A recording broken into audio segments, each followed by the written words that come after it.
Ngiyakubingelela mahlalehleka ngibingelele nabalaleli emakhaya egameni lenkosi yethu Jesu. Amen, amen. Mfundisi, namhlanje sikhamba ngesihloko esimaphoro kakhulu. Sikhuluma lapha ke ngokudeyithana necourtship. Ake sithombe lapho iye kuhle nasikhuluma ngedating necourtship. Sikhuluma ngani singene ngaphakathi kwaso lesi sihloko? Okokuqala nje mahlalehleka asilungise ukuthi sifike njani ku dating and courtship. Yes. As the church. Ngoba umshado yinto kaNkulunkulu. So ezwini lenkosi mawulalela uMpostoli uPawuli eyala uThimothewu. Uthi Timothewu balekela izinkanuko zobusha. Uyabuya u1 Corinthians 7 verse 34. Uthi wahlukene phakathi nongaganile oyintombi ukhathalela okwenkosi ukuze abe ngcwele emzimbeni nasenyameni, kepha oganileyo ukhathalelo kwezwe ukuthi angayithokozisa kanjani indoda yakhe. Insizwa engakagani ikhathalelo kwenkosi, intombi engakagani ikhathalelo kwenkosi. Manje siphile esikhathini la sishuka khotha izwi lenkosi ukuze sikwazi uku-accommodate abazalwane, ukuze sikwazi uku-accommodate abantwana bethu. Izwe liyajola. Thina abazalwane sithi dating and courtship. But umehluko phakathi komjolo ne-dating and courtship ukuphi? Awukho. Ngoba insizwa phakathi ebandleni sithatha lamantombazana athi ngifuna ukumdate before ngena naye emshadweni. Ngifuna ukumbona, ngifuna ukumazi. Iqiniso lithi ngeke umazi umuntu. Ushada nomuntu for 34 years. Ngonyaka we-35 ayenze into ezokumangaza uthi lena kusindoda engishade nayo. Lena akusuye unkosikazi lo mina engangena naye emshadweni. Ngoba umuntu angeke umqede. Umuntu wakhiwa uNkulunkulu. uNkulunkulu owazi umuntu. So as the church, uma sithi dating and courtship, we are just sugarcoating the word. Siyayidecorate lento, siyayifihla ukuthi singafuni ukutshela abantwana bethu iqiniso. Ayikho into ekuthiwa yi-dating and courtship in the word of God. Izwi likaNkulunkulu likhuluma ngempilo yobungcwele. Kuyephi ukuthi sitshele intombi ukuthi hlala ntombi ngoba untombi bakho kuze kufike isikhathi esikhonjwe ngusumakade. Uma uJehova ekhomba isikhathi, uJehova ukunika izinto ezisuke zikufanele. Insizwa ayihlale, ihlale ngobungcwele. Namhlanje sikhuluma nge-dating and courtship. Maningi amantombazana limele phakathi ebandleni ngayo dating and courtship, because kugcina ngasese i-dating and courtship but igcina sekufikwa nasemakamereni. And always a woman nguyo gcina sale enkingeni because mase kunomntwana insizwa iyaphuma ishone kwelinye ibandla asale lo nomntwana nezika. And ngaleso sikhathi nebandla liphinde lim-insulte, but this was implemented by the church, not by God. Kunale slogan esikhulunywa emhlabeni. Bathi abantu besilisa angeke ngithenga ingulube sesakeni. Ngizothi mina angimazi umuntu wesifazane ingulube ngoba umuntu wesifazane ungumuntu naye. So kune problem uma ngabe statazeliswa yilento ebayishoyo ukuthi angeke ngithenga ingulube sesakeni. Awusingulube fanele umtshele umuntu ukuthi thola ingulube le ongayifuna esakeni uthenge yona ngoba mina ngisingulube ngiwumuntu. Sometimes abantwana bethu batatazeliswa amagama labafana bawakhulumayo ngoba naye usuke desperate afuna ungena emshadweni. But kubhlungu kangakanani ukuzoqala iprocess yomshado uyiqale nomuntu wrong. There are many young women abashadile abafuna ukuphuma manje.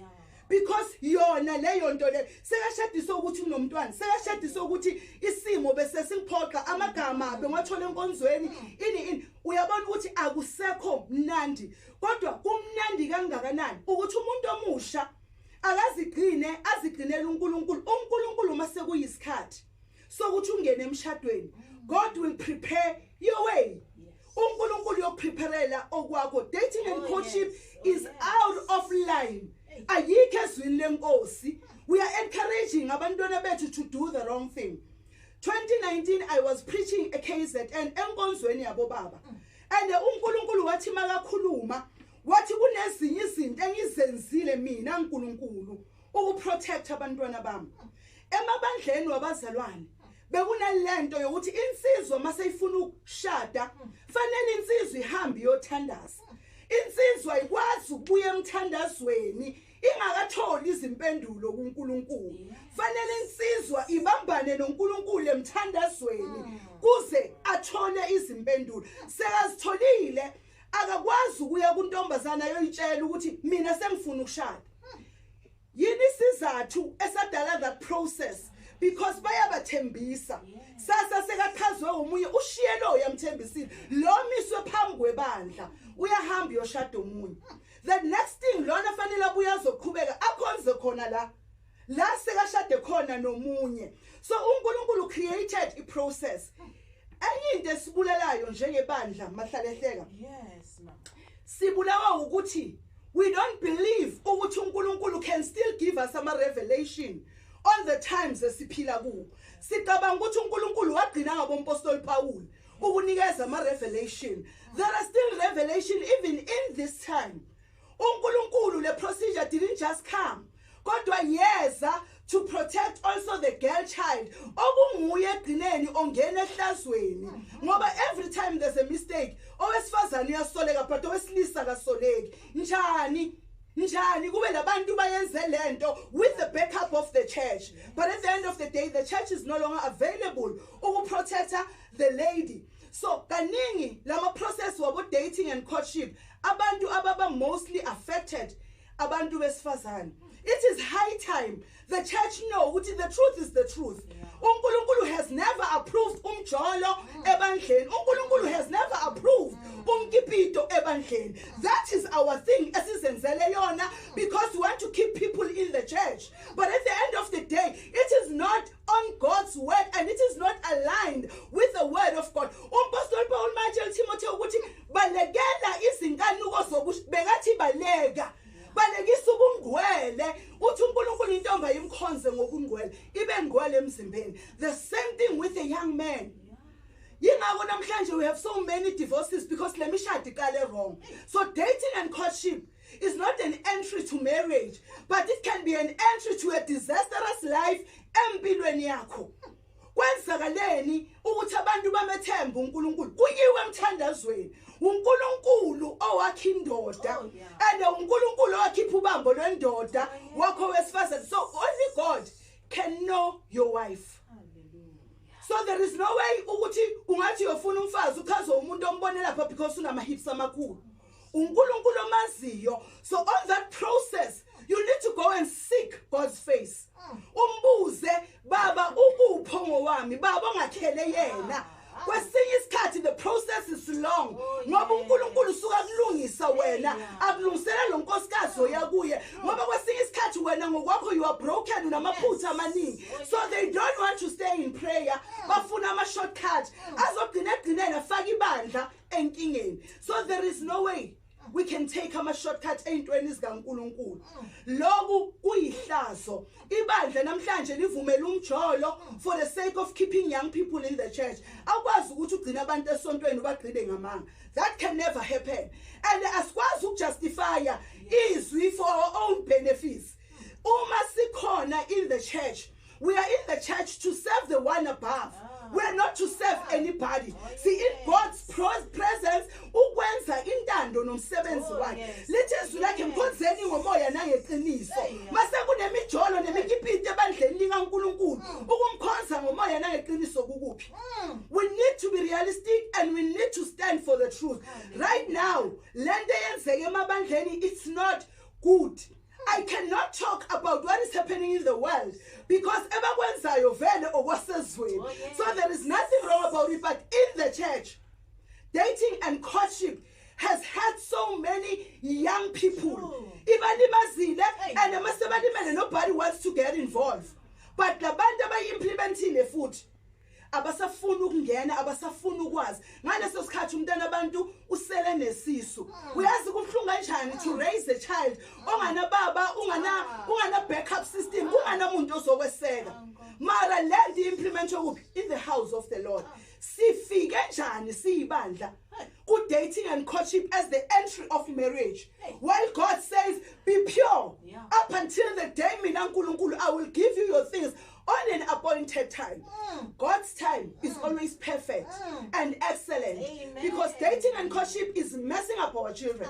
That is not the way to go. Ibe Ngcwele buyaphilwa. Namhlanje lo buyaphilwa Ibe Ngcwele. Asikwazi ukujustify Ibe Ngcwele sifaka abo dating and courtship silimaza abantwana bethu. Bese masebalimele siphinde siba insult futhi in the church because now they are running away from the church because ibandla selabahluleka. Umfazi wabanje oqotsheni but indoda zange itholakala zange insultwe wa insult umfazi. Why always the woman has to be put on the firing line? Bese egcineni umuntu osifazana ufaka ehlazweni uyathuka kusho mara the people who implemented this thing abasayingeni, and always a man is protected. So I am saying today to the church, let dating and courtship that we have implemented, we have to take it out of the church because it does not align with the word of God. Asikwazi ukutshela insizwa zethu ukuthi hambani yoshela. Ushela ubani ngoba lo muntu okhishwe kuwe waziwa ngusimakade. Abantwana bethu abasiwa amakari wase driving school phakathi ebandleni. We need to understand ukuthi we raising young girls abomama bakusasa. Ifuture yakusasa. So mabazosdestroyela bona ebandleni simasephi. Dating and courtship has messed up our children. So it's a no, because it does not align with the word of God. These young girls, they are there to serve God. Let us respect that. Ibandla, when they implement things, let them check the word first. What does God say? Because impurity, Ibe Ngcwele bomuntu, expensive. You cannot replace it once you take it. And there is no pain just like that. And the painful thing, ukuthi the woman always usala yena sekalindele ne9 months. Lo mfana uyaqhubeka uyafunda. Ono yamfana so uzwa bathi uyashada nosibani. Lo mntwana uzokhuliswa ubani? And uma thina as the church we are doing that. What do we expect to see from the world? Because the world has to copy from us. Mahlalehleka thina we were raised and we were told ukuthi ubuntombi abugcinwa eclinic. Amen. Akusiyi clinic egcina ubuntombi bomuntu. Kodwa intombazana iphila ubungcwele, ihlale ngobungcwele. Intombazana iyathandaza, intombazana izila ukudla ifunda izwi ihlanganyele. Manje uyathusa uma ngabe we encouraging dating and courtship. Kwazona izinsizwa simele ukuhlala zibe ngcwele. Kunento esikhohlwayo as the church. Adam azangathi ufuna ukushada. uNkulunkulu owabona isizathu nesidingo sokuthi uAdam angene emshadweni. Manje thina sazi ngani ukuthi insizwa sey ready for ukushada. The mix and match in the church. No, that is wrong. We are not supposed to do that because the builder imishado that is going to break along the way. And I must say breaker, we don't want to get involved. People are hurt, people are destroyed. Then at the end of the day, we behave as if we're not even part of the process. I cannot make someone to marry someone because ngicabanga ukuthi bafanelene. uNkulunkulu that has to decide for this young man ukuthi unkosikazi wakho uso. Namhlanje amadoda ayakhala emshadweni uthi yazi ngishade nesilwane. Namhlanje intombazana iyakhala uthi ngishadile but lo bhove ngishade naye. Uyayibona manje ukuthi yapi. But there were people behind who encouraged this thing. And manje abasekho. So what the church is doing is completely wrong. It is completely wrong, Mahlalehleka. We need to go back to the basic. Irresponsibility yethu is to tell the truth. Irresponsibility yethu is to preach the true gospel.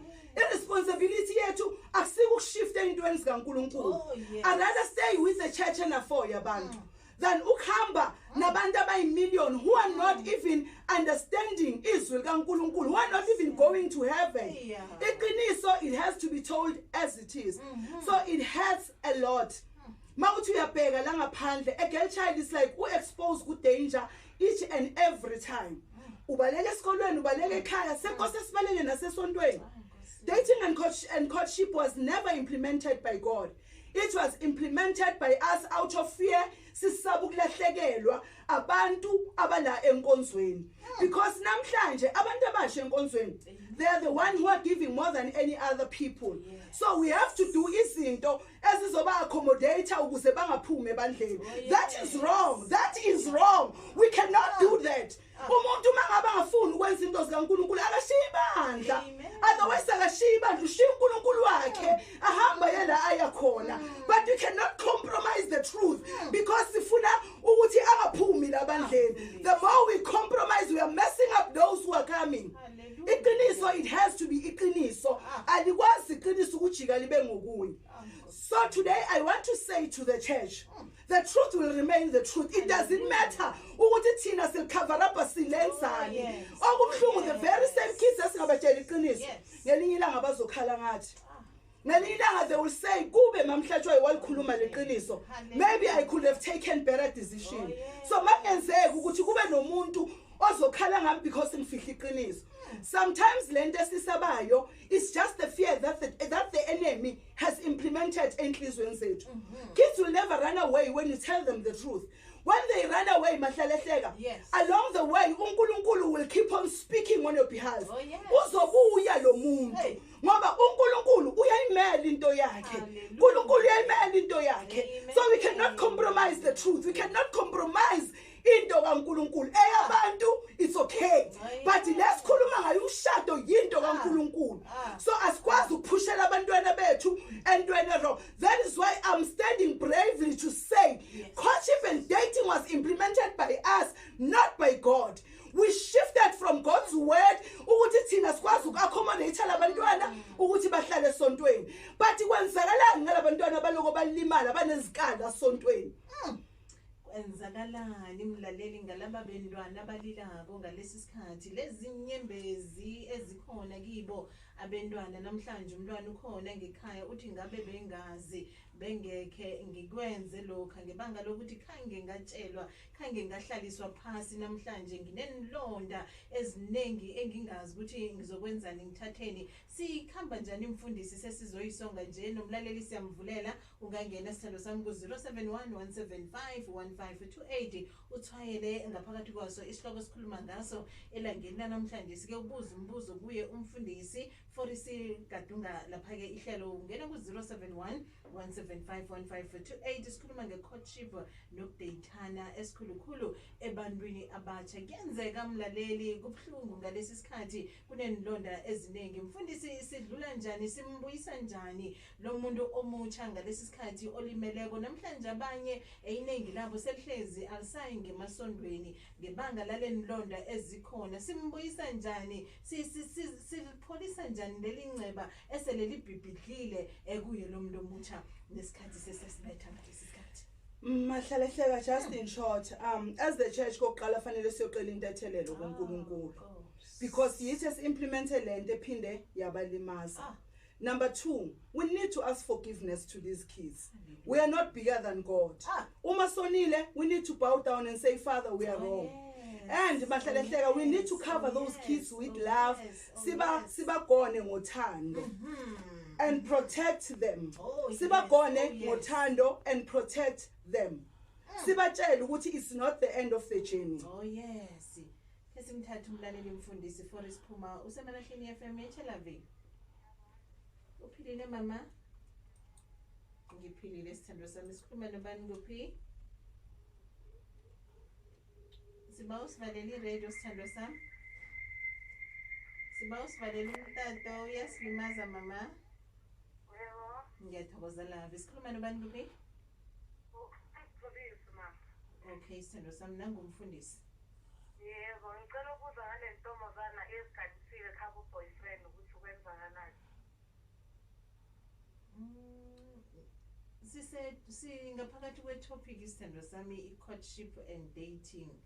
I-topic umfundisi akhuluma ngayo la akhuluma khona nebandla nomphakathi ukuthi kwenzakalani ngemasondweni isithando sami. Usesi ubuza ngayiphi asizwisisi? Okay ma. Siyathokoza sithando le. Thank you mama. Angizwa umfundisi le bekabuza ngayo usesi ngingazofana umfundisi uyayizwisisa na. Ngembambile bahlalehleka ubuza ngokuthi kwenzakalani ngentombazana ehamba iyosiganisa kabonsizwa. Wo buza umbuzo. Yes, ukuthi uma ngabe intombazana ihambe izinikise kabomfana iyohlala bahambe bayohlala kabomfana kunganankomo kunganalutho.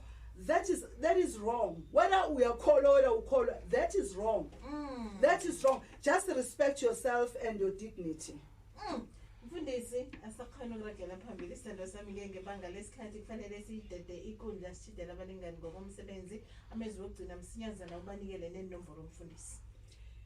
Mahlalehleka siyabonga kakhulu. Abalaleli bangangithola ku Facebook yami ubusi wakahlatshwayo. Bese number is 072 619 3988. Yes ma. Mfundisi sithokozile sibonane nawe godu evekeni ezako ngesikhathi esifanako isikhathi sinomona nje. Siyabonga bahlalehleka. Ngambala mlaleli ngithokozile ngithando sengikhamba nami ngigadunga ke ngaphakathi kwale hlelo emthondeni wempilo ngithidela lapha ke ufana Tusco Mr. Souls uzokuhlala nawe ehlelweni essential lunch